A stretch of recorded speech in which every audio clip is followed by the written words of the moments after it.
Segunda-feira! E o tema de hoje, o título é Sal e Cereais. Começa assim a nossa lição. Levíticos capítulo 2, versículo 13, apresenta uma instrução curiosa e fascinante. O sacerdote sempre deveria incluir sal na oferta. Bom, vamos entender um pouquinho sobre isso? Vamos aqui para o nosso comentário bíblico adventista para que a gente possa compreender por que tinha que colocar sal. Venha comigo aqui, ó. Diz assim, ó.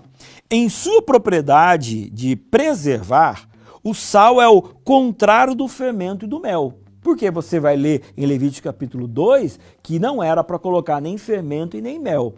Por que isso? Porque eles têm um outro simbolismo. Agora, vem aqui o sal. O sal está fazendo contraste com o fermento e o mel. Agora continua dizendo o seguinte: seu significado simbólico é simples. A purificação e a preservação dos princípios da santidade e da verdade jamais devem faltar em nossas relações de aliança com Deus. Então, essa é a ideia do sal. A purificação, a preservação dos princípios da santidade na minha relação com Deus. Só que aqui no comentário vem trazendo uma frase que eu gostei demais, que eu queria trazer para você, que é o seguinte: o povo de Deus não deve apenas se tornar puro e santo, mas deve se manter assim.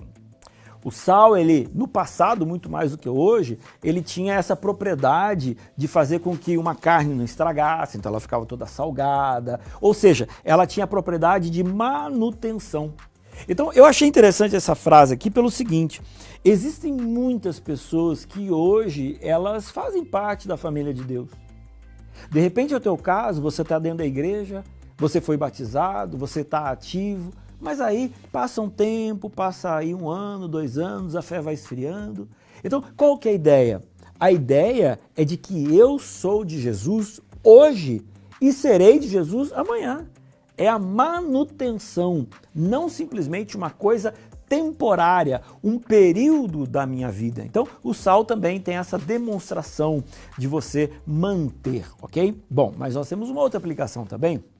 Quando a gente olha para os evangelhos, a gente percebe claramente, né, de que nós devemos ser o sal. O que isso significa? Significa dizer que a gente deve fazer a diferença aonde a gente está.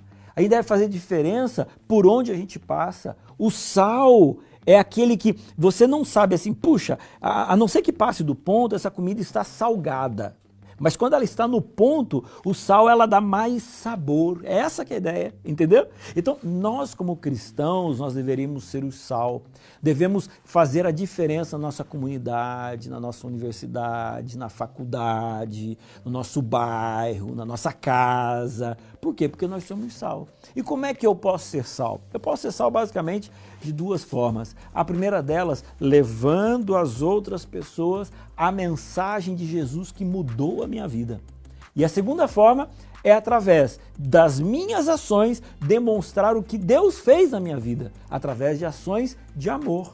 Então, você e eu somos chamados a sermos sal e fazer a diferença neste mundo, fazendo com que o Senhor seja conhecido e com que as pessoas possam ver em nós uma parte de Deus aqui na terra, amando, cuidando, se interessando pelas pessoas, abraçando os que precisam de abraço, dando alimentação a quem precisa de alimentação.